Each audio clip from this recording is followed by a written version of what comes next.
Kaveri engine एक report कहती है कि आफ्टर बर्नर के साथ 83 किलो न्यूटन्स का ये थ्रस्ट देना शुरू हो चुका है। क्या इसका मतलब भारत अपने आप अब अपनी इंजन्स बना सकता है? Far from it, but let's watch. नमस्कार, जय हिंद, जय Bharat and welcome to Def Talks. This is Adi Achint. आज बात करते हैं कावेरी इंजन के, जो एक हमारे पास एक हमारा जो भारतीय इंजन होना था उसके बारे में। कावेरी प्रोग्राम GTX 35VS ये लेट 80s में बना था। आई थिंक 87 88 में बना था। प्रोग्राम लॉन्च हुआ था DRDO की gas turbine research establishment, GTRE, जिसको आज जानते हैं हम लोग। जो इसका विजन था कि भाई LCA तेजस का एक एक इंजन हम बनाएंगे अपने आप। उस टाइम पे टारगेट जो रखा था 52 किलो न्यूटन्स का रखा था ड्राई थ्रस्ट, और वेट थ्रस्ट आपने 80 टू 85 किलो न्यूटन्स का बोला था। और उसके अंदर थ्रस्ट टू वेट रेशो आपने सोचा था कि F404 स्टैंडर्ड टाइप इंजन जो आजकल उसकी स्पेसिफिकेशंस हैं, उसके हिसाब से आपने ये चीज सोची थी।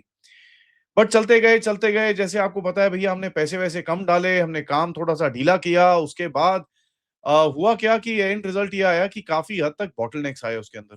ठीक है, टेम्परेचर शॉर्टफॉल हो रहा था उसके अंदर। आपका क्रिस्टल ब्लेड टेक्नोलॉजी के अंदर आपको काफी बड़ा गैप था, जो कहीं कहीं हद तक कवर कर लिया है आपने। वेट ओवररन्स थे, ये बहुत बड़ा इशू था। कंप्रेसर एफिशिएंसी नहीं थी उसके अंदर। उसके बाद रिलायबिलिटी प्रॉब्लम्स आ रहे थे। और रिसेंटली आपने देखा कि भैया ये तो हमको सबको पता चल गया कि ये चलने वाला नहीं है। तो इंडियन एयरफोर्स और HAL की तरफ से जो डील करी गई कि भाई G404 इंजन के साथ जरा बात करें, तेजस को वो लगा के तो उड़ाना शुरू करें, क्योंकि अगर बैठे रहते तो बैठे ही रहते फिर। नाउ जब तेजस का बेसिकली हुआ कि तेजस में से रिजेक्शन हो गया, तो ये कावेरी इंजन का क्या करेंगे? फिर तो यार obviously it had to change, कि भैया ये भारत का एक जेट इंजन प्रोग्राम बन गया। फिर भी हमने पैसे ढंग से डाले नहीं, लेकिन धीरे धीरे करके ये इवॉल्व होता रहा। ये एक टेक्नोलॉजी डेमोन्स्ट्रेटर बना। कई लोग बोलते हैं भैया इसको मरीन वेरिएंट, पता नहीं क्या क्या चीजें बोली गई। But what it has evolve to right now is a UCAV engine, मतलब यूकैव, जो आपके अनमैन्ड ड्रोन्स हैं, बड़े वाले ड्रोन्स हैं, जेट ड्रोन्स हैं, उसके लिए एक इंजन का की तरफ इसका काम काफी आगे जा रहा है। एंड ऑफ कोर्स अगर ये डेवलप पूरी तरह से हो जाता है, तो इसका एक प्रोडक्शन वेरिएंट बना के आप ऑफ कोर्स इसकी टेस्टिंग भी करोगे। इसकी टेस्टिंग काफी चल रही है। ठीक है, इसको रशिया भेजा गया, इसको यहाँ पर टेस्टिंग करी जाती है, काफी कुछ करा जाता है। तो अभी जो लेटेस्ट रिपोर्ट ये कहती है कि ग्राउंड टेस्ट में फुल आफ्टर बर्नर के साथ इसने 81 टू 83 किलो न्यूटन्स का थ्रस्ट थ्रस्ट दिया है। रिपोर्ट ये कह रही है कि साहब ये बेसिकली थ्रस्ट बैंड को तो अलाइन करता है, बट इसके बाद ऑफ कोर्स आप इसके बाद काफी आगे भी और टेस्ट करनी पड़ेगी, क्योंकि ये ग्राउंड टेस्ट है, स्टैटिक टेस्ट बेड है। उसके बाद इसको आप फ्लाइट टेस्ट और ये काफी चीजें आपको करनी पड़ती हैं to actually prove the point. तो engine ran at full power with afterburner on a ground test rig, ये बड़ा क्लियर है। और 81 टू 83 किलो न्यूटन्स का इसने थ्रस्ट वहां पर दिया है। टेक्निकली इसका मतलब क्या है? मतलब यह है कि कंबस्टर और आफ्टरबर्नर की स्टेबिलिटी आपने अचीव कर ली है। फ्लेम होल्डिंग जो है आपकी, जो पीछे से वो आग निकलती है, वो स्टेबल है इस टाइम पे। फ्यूल स्प्रे, और ये होता क्या है कि जेट इंजन की एक अपना थ्रेट थ्रस्ट होता है, उसके बाद एक आफ्टरबर्नर का एडिशनल से एक मेटल का इतना बड़ा वो लगता है, उसके अंदर छेद होते हैं। वो छेद करते क्या है कि इंजन को नेक्स्ट सुपरचार्ज करने के लिए फ्यूल स्प्रे डाला जाता है। ठीक है, जो आपका पेट्रोल होता है या जो एविएशन फ्यूल होता है, वो इस जगह में स्प्रे किया जाता है, एंड दैट इज इग्नाइटेड। तो आप देखते हैं पीछे से एकदम आग निकलती है, and that gives the aircraft additional thrust to actually go forward. कई इंजन के अंदर ये 30-40% थ्रस्ट तक दे जाता है। तो ये इसके अंदर जो फ्यूल स्प्रे सिस्टम है वो अभी आपका स्टेबल हो गया है। और आपका जो टर्बाइन है, इंजन का जो मेन भाग है, उसकी कूलिंग के अंदर जो प्रॉब्लम आ रही थी, धीरे धीरे करके उसके अंदर कॉन्फिडेंस बढ़ता हुआ दिख रहा है। अभी तक कंफर्म क्या नहीं हुआ, थ्रस्ट टू वेट रेशो ये सबसे बड़ा फैक्टर है। टर्बाइन इनलेट जो आपका टेम्परेचर है, जो टेम्परेचर मार्जिन हैं, वो कहीं एक्सीड कर रहे हैं कि नहीं कर रहे हैं। जैसे मैंने आपको बताया, टर्बाइन कूलिंग में काफी हद तक चीजें आई हैं, बट लाइफ साइकिल पे लेके जाके इसको long hour long duration testing करने के बाद आपको इसके बारे में थोड़ा डेटा पता चलेगा। सबसे बड़ी चीज होगी हाई ऑल्टीट्यूड रिलाइट कैपेबिलिटी, कि आपने एक बार ही चला दिया, ठीक है, टेक ऑफ करके आप हवा में हो, हाई ऑल्टीट्यूड पे जाके if you want to relight that thing, does it happen and does it give the kind of result जो आपको जमीन पे वो दे रहा है। एंड देखिए, मनूवर जब इंजन करता है, जब आप फाइटर एयरक्राफ्ट के अंदर ऐसे ऐसे एरोबैटिक्स करते हो फॉर व्हाटएवर रीजन, उस मनूवरिंग के अंदर क्या ये सर्ज मेंटेन कर पाएगा कि नहीं कर पाएगा, इसके ऊपर अभी आगे जाके नेक्स्ट टेस्टिंग होगी। सो नेक्स्ट फेज क्या है? नेक्स्ट फेज ये है कि आपको दिखेगा कि इसको फुल पावर इंड्योरेंस रन्स करेंगे, वाइब्रेशन टेस्ट होंगी, थर्मल साइक्लिंग होगी, after burner light up, bar bar switch on switch off switch on switch off switch on switch off करेंगे, एंड थ्रॉटल का जो थ्रॉटल ट्रांजिएंट फेजेस की जो testing की जाती है, मतलब जो आपका एयरक्राफ्ट के लेफ्ट हैंड साइड पे थ्रॉटल होता है, तो when you take it up तो इंजन की पावर आगे जाती है and you know lock it into the after burner range, तो आफ्टर बर्नर ऑन होता है। Now when you pull it back वो बंद हो जाता है। तो इसको बार बार they will see the surge capability, क्या ये वो प्रेशर ले सकता है। हाई ऑल्टीट्यूड आपके पास देखिए ऑन एयरक्राफ्ट की टेस्टिंग फैसिलिटी तो आपके पास है नहीं, तो आपको ऑफ कोर्स इसको रशिया लेके जाना पड़ेगा, जहां पर हाई ऑल्टीट्यूड टेस्ट फैसिलिटी करोगे, जहां पर थिन एयर में हाई मार्क एयर फ्लो के ऊपर एक्सट्रीम टेम्परेचर्स के ऊपर आपका क्या इंजन का रिएक्शन आता है, और ये बड़ा क्रिटिकल फेज है when before the actual flight testing. ठीक है, तो ये IL-76 का वहां पर उनके पास एक टेस्ट बेड है, उसको वहां पर लेके जाएंगे, उसके ऊपर टेस्ट करेंगे। देखिए उसमें भी बहुत टाइम लगता है, इसके बारे में हमने बहुत बारी बात करी है that India needs to build its own testing platform. सबसे बड़ी चीज क्या है यार, somewhere down the line the government and these organisations need to say कि यार देखो ऐसा है, 56 किलो न्यूटन या 50 किलो न्यूटन, 52 किलो न्यूटन में ये जहाज बढ़िया चल रहा है। ठीक है, इसकी फ्लाइट टेस्ट होनी चाहिए on a on a proper aircraft. इसको flight test on a double engine aircraft, इसकी फ्लाइट टेस्ट होनी चाहिए। When you are doing something like that, आप जब तक उसको उड़ाओगे नहीं तब तक आपको ये पता नहीं चलेगा हो क्या रहा है। आपको यूसीएवी में करना है, आप यूसीएवी में करिए, आप मैन्ड एयरक्राफ्ट में करना है, आपको मैन्ड एयरक्राफ्ट में करिए, but this damn thing needs to be put into an aircraft and actually flown. इसको आप टेस्ट बेड पे ले जाके ये चीजें कर करा के ये ऐसे ही चलता रहेगा, it will take a lot of time. But इससे पहले आपको बेसिक सेफ्टी टेस्ट करने पड़ते हैं, जहां पर in flight vibration, compressor stall, relight at altitude, ये सब चीजें आपको एक टेस्ट करनी पड़ेंगी before you actually start putting it into an aircraft and actually relying on that engine for power.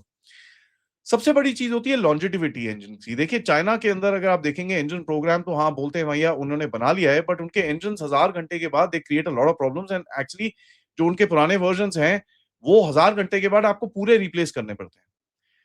Now the latest one they saying 15-1700 hours, वो China तो बोलता नहीं है, बट जो उनके लोग हैं जो उनको यूज करते हैं, अब उनकी तरफ से ये काफी रिपोर्ट्स आती हैं, पाकिस्तान से काफी लीक्स हुए हैं, नाइजीरिया से काफी लीक्स हुए हैं, म्यांमार से काफी लीक्स हुए हैं, जो चाइनीज इंजन के साथ फाइटर्स को उड़ा रहे हैं।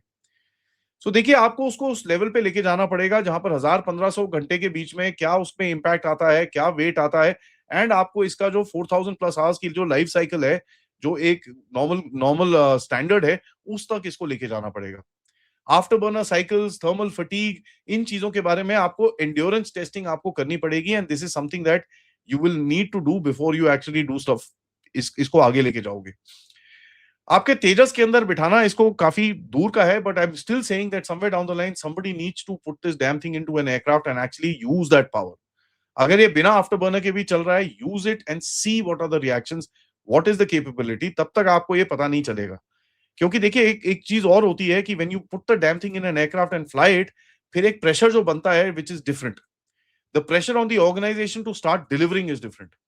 खैर हम दूसरी तरफ से प्रोग्राम्स भी कर रहे हैं where we are linking up with Safran and this and that, but this capability will be needed. आपको घातक यूसीएवी के लिए चाहिए, आपको इट्स अनमैन्ड प्लेटफॉर्म, आपको इसकी सर्टिफिकेशन इतनी हैवी नहीं होती है, कोई पायलट सेफ्टी और ये सब चीजें नहीं होती, तो you should be able to start testing this going forward. सबसे जो बड़ी हार्ड रियलिटी, जैसे मैंने आपको बात करी, is the longevity and the engine life. ठीक है, the more modern fighter engine survive करते हैं क्योंकि सिंगल जो क्रिस्टल ब्लेड टेक्नोलॉजी है, थर्मल बैरियर कोटिंग्स होते हैं उसके ऊपर, उसके अंदर हाई प्रेशर सस्टेन करने की कैपेबिलिटी होती है। तो ये इनके ऊपर ऑब्वियसली आपको अगला आपकी टेस्टिंग करके जाना पड़ेगा, and you will need to kind of see what you can do. देखिए एक चीज है कि आप इसको यूज नहीं कर पाओगे, बट इसका मतलब ये नहीं है कि आप अपने आप बनाओ ना। एंड जिस तरह से हमने इस प्रोग्राम को आगे करा, it is actually pretty bad. हमने पैसे नहीं डाले, हमने इतना फोकस नहीं करा, ये तो पिछले 1-2 साल से पब्लिक प्रेशर और ऑफ कोर्स गवर्नमेंट की तरफ से भी और फोर्सेस की तरफ से भी काफी प्रेशर आ रहा है कि यार इसको करना है। तो यहाँ पर इनके थोड़े पिछवाड़ों में आग लगी, and they started doing stuff. अब तो GTR is talking about a देसी engine of 120 kilo newton, this that, काफी सारी चीजें ये लोग बोलते हैं। बट हैविंग सेड दैट, कहीं ना कहीं एक सवाल ये बड़ा क्लियर बनता है कि G404 के कितना पास है। नंबर्स में देखो 81-83 kilo Newton, fantastic. Operationally far from it. क्योंकि इसका सबसे बड़ा चीज जो है वेट के बारे में, जैसे मैंने आपको बताया, this is something that needs to be addressed and इसके ऊपर काफी रिपोर्ट्स आई हैं कि काफी सारा काम हुआ है वेट रिडक्शन के ऊपर। करीब कई लोग बोलते हैं कि 8%, कई लोग बोलते हैं 11% इसका वेट कम किया गया है, which is what the range is between 8 to 11 और 8 to 15%, I forget right now. तो अभी आप देखेंगे रियलिस्टिक ट्रेजेक्टरी, अगर आप देखेंगे ग्राउंड टेस्टिंग करेंगे, एंड्योरेंस एक्सपेंशन करेंगे इसकी, उसके बाद हाई एल्टीट्यूड जाएंगे, फिर फ्लाइंग टेस्ट इंटीग्रेशन होगा, यूएवी इंटीग्रेशन होगा, एंड उसके बाद वंस यूएवी के ऊपर आपको एक थोड़ा एक्सपीरियंस आएगा, आप जब तब जाके इसको किसी एक एयरक्राफ्ट में डालने की कोशिश करोगे। So you know the after burner test is real, ठीक है, there is no question, it is given good results. 81 to 83 kilo newton is good, but इसको सस्टेन करना, इसको एक नेक्स्ट लेवल पे लेके जाना, 1000 आवर, फिर आगे जाके 2000 hours, and then the 4000+ hours का जो मार्क है, उस तक लेके जाने में अभी समय है। You can't rush this stuff up, but मेरे हिसाब से फ्लाइंग टेस्ट बेड एंड आपकी अपनी टेस्टिंग कैपेबिलिटीज के ऊपर आपको थोड़ा पैसा डाल के इसको, ये प्रोग्राम को आपको आगे लेके जाना होगा। इसके लिए आपके पास कोई ऑप्शन नहीं है। लास्टली मैं एक चीज बोलना चाहूंगा, देखिए, somewhere down the line the government and the forces need to come to this point कि भाई एक खुले में प्राइवेट प्लेयर्स को आप एक ओपन एंडेड चैलेंज दीजिए, ठीक है। There is enough talent in this country. छोटे छोटे jet engine, micro jet engine, and आप देखिए there are so many of them being made today, and कई मेकर्स के मैंने इंटरव्यूज प्लेटफॉर्म पे भी करे हैं, who have now got defence contracts, जो micro jets and micro drones के लिए ये लोग यूज कर रहे हैं। So there is capability in this country. It needs to be harnessed. मेरे हिसाब से an open jet engine competition needs to be launched, जहां पर consortiums बने, जहां पर competition हो, and you will find within the next 1 or 2 years you will have a working jet engine, जिसके ऊपर आप एक program कर रहे हो यार, have 5 more programs. It doesn't hurt. At the end of it, आप बीच में लाके one guy will excel in one thing, one guy will excel in another thing. Something good will come out of it, and of course there will be public participation, civil military fusion. ये बहुत important है इसके लिए। तो मेरा एक यही request रहेगा, please hold a jet engine competition in this country. एक प्राइज अमाउंट रखिए, 100 करोड़ रुपए आपको मिल जाएंगे, 200 करोड़ जो भी है, keep a prize amount, keep the this thing, let the consortiums form themselves, and you will find something will be produced in this country. मेरा इतना विश्वास है। Thank you for watching this video. Video को like करिए, subscribe करिए, and share this with your friends, families, and whoever you think you can would benefit out of this. देखिए, मैं एक ऑल्सो सबसे रिक्वेस्ट करना चाहूंगा, आप सबको पता है चैनल की थोड़ी रीच बंद करी हुई है, तो प्लीज आप सबसे रिक्वेस्ट है, नीचे कमेंट बॉक्स में कुछ कुछ भी लिखिए, please write something there, so that the engagement builds up, and ये थोड़ा जो भी शैडो बैन या जो भी है लगा रखा है, ये हटाया जाए। And of course, if you can, do support the channel. QR code, PayPal, super stickers, super chats, या आप members भी बन सकते हैं। नमस्कार, जय हिंद, जय भारत।